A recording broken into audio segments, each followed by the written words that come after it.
नमस्कार दोस्तों, स्वागत है आपका हमारे YouTube चैनल पर। दोस्तों, इस धरती पर सभी को यही लगता है कि मेरे जीवन में जो दुख है ऐसा किसी और के जीवन में नहीं है। आज की यह कहानी आपको बताएगी कि इस दुनिया के सबसे सुखी व्यक्ति आप ही हैं। सही कहा है किसी ने, जिसके जीवन में संतोष नहीं वह जिंदगी में कभी भी खुश नहीं रह सकता। उसको बेचैनी रहती है, उसे कितना भी दो उसका मन कभी भी खुश नहीं हो सकता। दोस्तों, एक समय की बात है, एक गांव में एक लड़की रहती थी। वह लड़की सुंदर नहीं थी और उसका कोई भी नहीं था। वह अकेले ही रहा करती थी। वह खुद ही मेहनत करती और अपने लिए 2 वक्त की रोटी का प्रबंध किया करती। यूं तो उसे 2 वक्त की रोटी मिल ही जाया करती थी, लेकिन फिर भी वह अपने आप से खुश नहीं थी। उसे दुनिया में सभी लोग सुखी नजर आते थे, सभी लोग खुशहाल नजर आते थे। दूसरों का जीवन देखकर वह खुद को कोसा करती, खुद को तरह तरह की बातें कहती। वह कहती थी, हे ईश्वर, आपने सभी को खुशहाल बनाया है, सभी को सुख दिया है, सभी को सुंदर बनाया है, तो मुझे क्यों नहीं? आखिर मैंने क्या किया था? आखिर मेरी गलती क्या थी? मैं जानती हूँ आप मुझसे कोई बदला ले रहे हैं। इसी प्रकार एक दिन वह अपने आप से नाराज होकर, निराश होकर एक पेड़ के नीचे बैठी हुई थी और रो रही थी। तभी वहां एक बौद्ध भिक्षु गुजर रहे थे। उन्होंने जब उस लड़की को रोते हुए देखा तो वह उसके पास गए और उन्होंने उस लड़की से कहा, पुत्री, क्या बात है, तुम क्यों रो रही हो?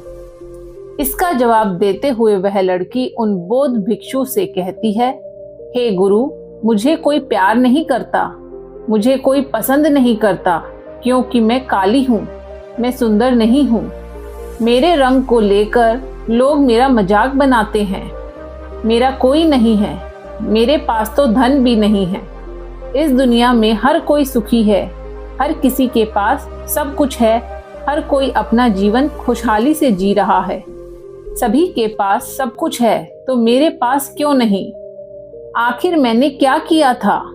आखिर इसमें मेरा क्या कसूर? क्या मुझे सुखी होने का हक नहीं? क्या मुझे अपना जीवन खुशहाली से जीने का हक नहीं? उन बौद्ध भिक्षु ने उस लड़की की सारी बातें ध्यानपूर्वक सुनी और उसके बाद वह उस लड़की से कहते हैं, पुत्री, अगर तुम मुझे उस व्यक्ति से मिलवा दो जो अपने जीवन में सुखी हो, तो मैं तुम्हें एक ऐसी चीज दूंगा जिससे तुम सुंदर और सुखी दोनों बन जाओगी। उन बौद्ध भिक्षु के मुख से यह सुनकर वह लड़की बहुत प्रसन्न हुई और तुरंत ही उन बौद्ध भिक्षु से कहती है, क्या सचमुच ऐसा हो सकता है? इस पर वह बौद्ध भिक्षु उस लड़की से कहते हैं, हाँ, यह अवश्य ही हो सकता है। तभी वह लड़की उन बौद्ध भिक्षु से कहती है, हे गुरु, यदि यह सचमुच संभव है तो मैं एक ऐसे आदमी को जानती हूँ जो बहुत सुखी है। मैं उसे अभी लेकर आती हूँ, आप मेरा यहीं पर इंतजार करना। इस पर वह बौद्ध भिक्षु उस लड़की से कहते, जब तक तुम वापस नहीं लौटोगी मैं तुम्हारा यहीं पर इंतजार करूंगा। इतना कहकर वह लड़की वहां से भागी भागी अपने मालिक के पास पहुंची, जो कि एक किसान था। उसने किसान से कहा, मालिक, आप मेरे साथ चलिए, मुझे एक बौद्ध भिक्षु मिले हैं जिन्हें मैं आपसे मिलवाना चाहती हूँ। उन्होंने कहा है कि अगर मैं एक ऐसे सुखी व्यक्ति को उनसे मिलवा दूं तो वह मुझे सुंदर और सुखी दोनों बना देंगे। इस लड़की की आवाज सुनकर वह किसान दुखी होकर उस लड़की से कहता है, मैं तुम्हें कहाँ से सुखी लगता हूँ? इस पर वह लड़की उस किसान से कहती है, मालिक, आपके पास तो सब कुछ है, आपके पास तो घर है, अच्छा खाने के लिए है, रहने के लिए अच्छा मकान है, आपका अपना परिवार है और तो और आपके पास धन भी है, तो आप दुखी कैसे हो सकते हो? इस पर वह किसान जवाब देते हुए कहता है, अरे मूर्ख, मेरी फसल अच्छी नहीं हो रही, इसलिए उसके दाम भी अच्छे नहीं मिल रहे और राजा को लगान भी देनी है। मेरे पास तो अब इतने पैसे भी नहीं हैं कि मैं फिर से अच्छे किस्म के बीज खरीद सकूं। और इस बार बरसात में मेरी सारी की सारी फसल भी खराब हो गई थी। अब तो मेरे हालात और अधिक खराब हो चुके हैं और ऐसे हालातों में मैं सुखी कैसे रह सकता हूँ। जाओ किसी और को ढूंढ लो जो सचमुच में सुखी हो। इस पर वह लड़की अपने मालिक से कहती है, मालिक तो आप ही बताइए, आपके हिसाब से कौन सबसे ज्यादा सुखी है जिसे मैं अपने साथ ले जा सकूं। इस पर वह किसान कुछ देर से विचार कर उस लड़की से कहता है, मुझे लगता है कि व्यापारी बहुत सुखी है। उन्हें ना तो फसल उगाने की चिंता है और ना ही फसलों की देखरेख करने की। उन्हें तो बस फसल खरीदनी होती है और वह उसे कहीं से भी खरीद सकते हैं।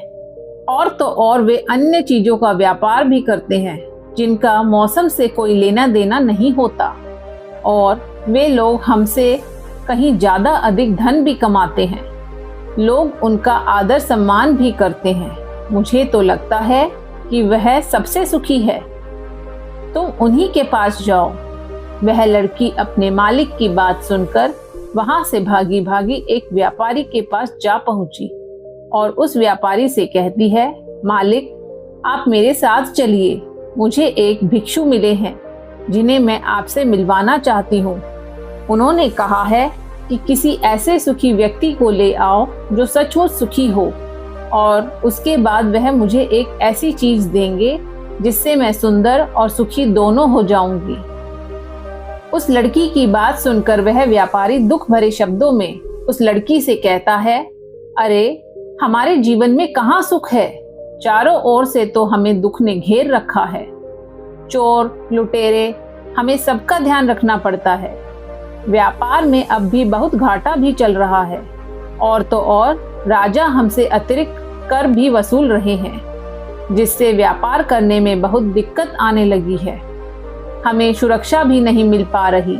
जीवन पर हमेशा कोई ना कोई संकट मंडराता ही रहता है। मुझे तो ऐसा लगता है कि मुझसे दुखी इस दुनिया में और कोई नहीं। इस पर वह लड़की उस व्यापारी से कहती है, परंतु मालिक आपके पास तो इतना धन है, आपके पास इतनी जमीन जायदाद है, आपके पास इतना अनाज है, रहने के लिए इतना बड़ा मकान और खाने पीने के लिए हर प्रकार की सुविधाएं हैं। इसके बाद भी आप दुखी हैं। यह बहुत अजीब बात है।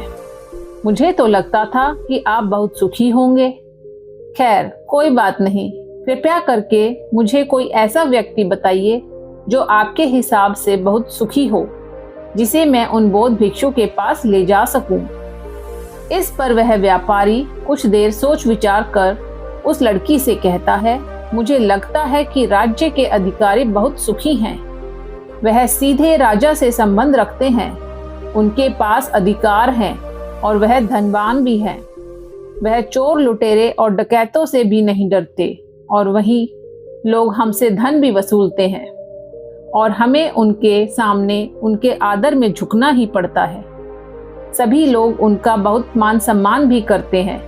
मुझे नहीं लगता कि उनके जीवन में कोई भी दुख होगा और मुझे लगता है कि वह सबसे सुखी हैं। काश मैं भी राजा का एक अधिकारी होता तो मैं भी अपना जीवन आराम से बिता रहा होता। इस पर वह लड़की उस व्यापारी से कहती है, मालिक क्या आप किसी अधिकारी को जानते हैं? क्या आप मुझे उनसे मिलवा सकते हैं? मैं उन्हें अपने साथ ले जाऊंगी। अगर वह सबसे सुखी हुए तो इसके बाद मुझे वह भिक्षु कुछ ऐसी चीज देंगे जिससे मैं भी सुंदर और सुखी हो जाऊंगी। बताइए ना, आप मुझे किसी अधिकारी से मिलवा सकते हैं? मैं आपकी बहुत आभारी रहूंगी। व्यापारी को उस लड़की पर दया आ गई। उसने उस लड़की को एक अधिकारी से मिलवा ही दिया जिसे वह व्यापारी जानता था। लड़की ने अधिकारी से मिलने के बाद उस अधिकारी से कहा, मालिक आप मेरे साथ चलिए। मुझे एक भिक्षु मिले हैं जिन्हें मैं आपसे मिलवाना चाहती हूँ। उन्होंने मुझे कहा है कि अगर मैं एक सुखी व्यक्ति को उनसे मिलवा दूंगी तो वे मुझे एक ऐसी चीज देंगे जिससे मैं सुंदर और सुखी दोनों ही हो जाऊंगी। इस पर वह अधिकारी उस लड़की से कहता है, तुम्हें किसने कह दिया कि मैं सुखी हूँ? अरे, मेरे जैसा दुखी व्यक्ति तो इस दुनिया में और कोई नहीं होगा। तुम्हें नहीं पता, लेकिन हम पर कितना दबाव होता है, हमारे ऊपर कितनी जिम्मेदारियां होती है। हमें हर एक आदेश को पूरा करना होता है और वह आदेश भी इतनी आसानी से पूरे नहीं होते। उनके लिए हमें कितनी मुश्किलें उठानी पड़ती है, कितनी दिक्कतों का सामना करना पड़ता है। राजा कुछ भी आदेश पारित कर देते हैं और उसे हमें लागू करना पड़ता है। जनता का गुस्सा और तरह तरह की मुश्किलें, सभी परिणाम हमें ही झेलने पड़ते हैं।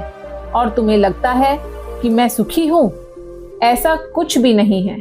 अगर वह भिक्षुक तुम्हें सुखी कर दे तो तुम उसे मुझे भी मिलवाओ। मैं भी तो सुखी होना चाहता हूँ। मुझे भी अपना जीवन खुशहाली से बिताना है। भला अधिकारी बनकर मुझे क्या मिला?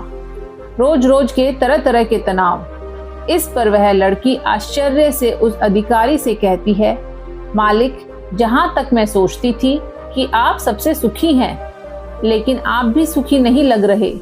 परंतु आपको क्या लगता है, इस दुनिया में कोई ऐसा व्यक्ति है जो सबसे सुखी होगा? क्या आप मुझे बता सकते हैं? मैं आपकी बहुत बहुत आभारी रहूंगी। उस लड़की की सारी बातें सुनने के बाद उस अधिकारी को उस लड़की पर दया आ गई। उस अधिकारी ने उस लड़की से कहा, देखो, मुझे तो ऐसा लगता है कि इस पूरे राज्य में केवल एकमात्र व्यक्ति ही सुखी है और वह है इस राज्य का राजा। मुझे तो केवल वही सुखी लगते हैं। उन्हें किसी की सुननी नहीं पड़ती। वह नियम बनाते हैं, आदेश देते हैं, सुरक्षा से घेरे रहते हैं और सब उनके सामने झुकते भी हैं। ना उन्हें धन की कमी है और ना जमीन जायदाद की। सारी धरती को उन्होंने जीत लिया है। वह सबके मालिक हैं और सबसे उच्च वही है। वही है जो एकमात्र सुखी व्यक्ति है। काश मैं भी किसी राजा के घर पर जन्मा होता तो आज मैं भी सुखी होता। उस अधिकारी की यह सारी बातें सुनकर वह लड़की उस अधिकारी से कहती है, मालिक, आपसे एक विनती है। क्या आप मुझे एक बार राजा से मिलवा सकते हैं? कृपया कीजिए, आपका बहुत एहसान होगा। बस एक बार, मुझे बस एक बार राजा से मिलना है। मैं उनसे कुछ पूछना चाहती हूँ। लड़की का चेहरा देखकर अधिकारी को लड़की पर दया आ गई। उसने कहा, चलो ठीक है, मैं अभी राज दरबार ही जा रहा हूँ। एक काम करो, तुम भी मेरे साथ ही चलो और वहां पर राजा से जो पूछना है तो पूछ लेना। इतना कहकर वह अधिकारी उस लड़की को राज दरबार ले गया। राज दरबार में पहुंचने के बाद अधिकारी की विनती करने पर राजा उस लड़की की बात सुनने के लिए तैयार हो गए और उस लड़की को राज दरबार में बुलाया गया। राजा ने उस लड़की से कहा, बेटी, तुम अपनी बात निडर होकर कहो। तुम्हें क्या कहना है? तुम मुझसे क्या पूछने आई हो? इस पर वह लड़की थोड़ा घबराते हुए, थोड़ा डरते हुए राजा से कहती है, हे राजन, मैं एक संपूर्ण सुखी व्यक्ति को ढूंढ रही हूँ। मुझे एक भिक्षुक मिले हैं और उन्होंने मुझसे कहा है कि यदि तुम कोई ऐसा सुखी व्यक्ति मुझसे मिलवा दो तो मैं तुम्हें एक ऐसी चीज दूंगा जिससे तुम सुंदर और सुखी दोनों हो जाओगी। काफी लोगों से मिलने के बाद मुझे यह पता चला कि आप ही हैं जो इस दुनिया में एकमात्र सुखी व्यक्ति हैं। तो क्या आप मेरे साथ उस भिक्षु से मिलने चलेंगे? आपका बड़ा एहसान होगा। राजा उस लड़की की बात ध्यानपूर्वक सुनते हैं और उसके बाद जोर जोर से हंसने लगते हैं और उस लड़की से कहते हैं, अच्छा, सबकी तरह तुम्हें भी लगता है कि मैं इस दुनिया का सबसे सुखी व्यक्ति हूँ। लेकिन यदि कोई मुझसे पूछे इस दुनिया में सबसे दुखी व्यक्ति कौन है, तो वह मैं ही हूँ। मेरे पास नींद नहीं है, मेरे पास आराम नहीं है, मैं आराम से सो नहीं पाता। अंगरक्षक हमेशा मेरे आसपास रहते हैं, उनके बिना मैं अकेले कहीं जा भी नहीं सकता। जरा सी आहट होती है तो नींद टूट जाती है। डर हमेशा लगा रहता है क्योंकि मेरे दुश्मन मेरे घर में ही रहते हैं, जिनका मुझे पता तक नहीं। कौन कब और कहां से मुझ पर वार कर दे, कोई नहीं कह सकता। यहाँ बैठे सभी लोग मेरे दुश्मन ही तो हैं, वे सभी मेरे शत्रु हैं। यहाँ पर बैठा हर एक व्यक्ति मेरे राज दरबार का ही है, किंतु मुझे सब पर शक करना पड़ता है। हर एक सांस मुझे भारी मालूम पड़ती है। इतने बड़े राज्य की जिम्मेदारी उठाना इतना आसान नहीं। तुम्हें लगता होगा कि राजा के पास तो सभी ऐशो आराम है, धन है, दौलत है, जमीन जायदाद है। उनके पास किसी चीज की कोई कमी नहीं है और इस हिसाब से तो उन्हें सुखी होना ही चाहिए। किंतु मैं तुम्हें बता दूं कि यह सब सुख नहीं देते।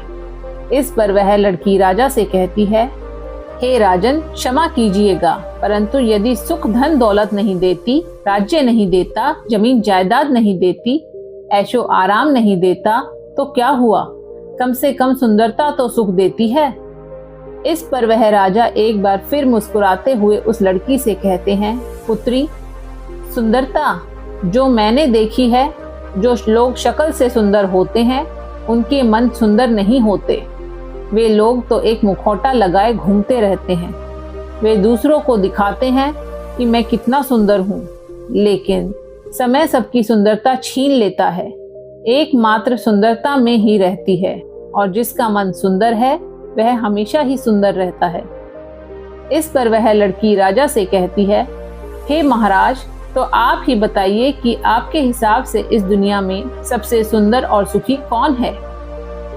इस पर वह राजा लड़की से कहते हैं, मेरे हिसाब से तो एक गरीब व्यक्ति जो 2 वक्त की रोटी का प्रबंध कर सके, बस इतना ही, जो किसी तंत्र बिना, किसी बंदिशों के बिना किसी भी दिशा में घूम सके, उसे कुछ भी छीन जाने का डर ना हो, कुछ भी लुट जाने का खौफ ना हो, जिसे रात को अच्छी नींद आती हो।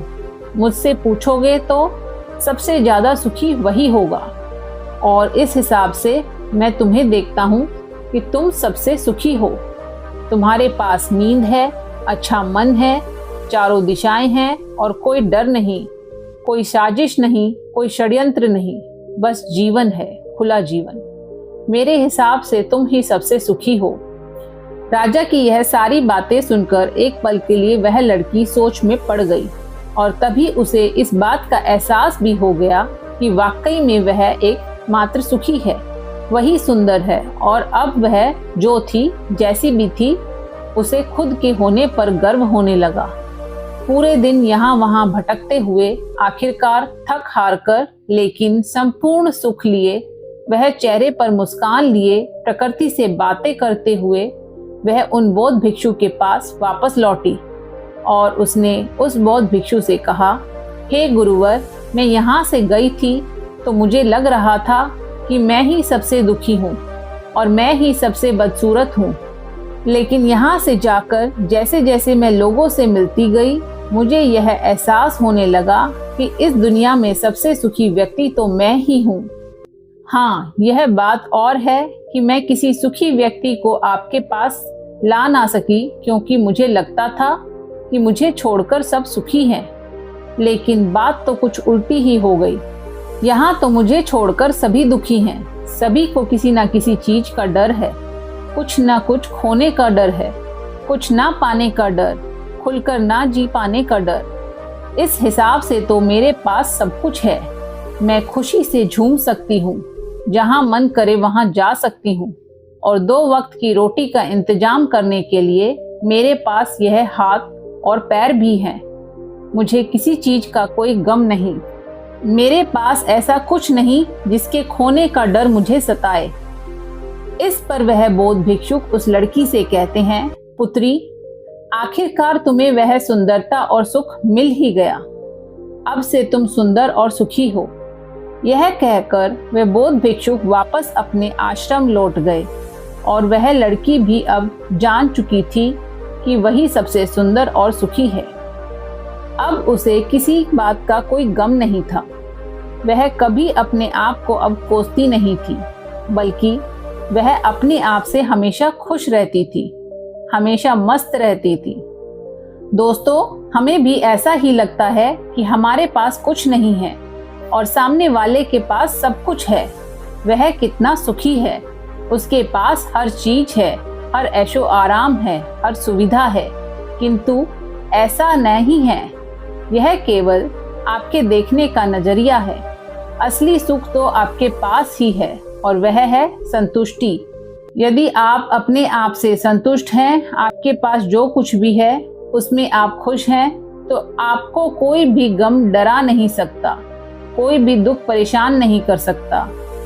हमारी सबसे बड़ी तकलीफ यही है कि हम खुद को नहीं बल्कि दूसरों को ज़्यादा देखते हैं।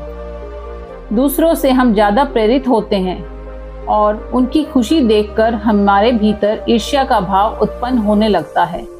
हमें तकलीफ होती है कि उनके पास इतना सुख कैसे है और हम इतने दुखी क्यों हैं।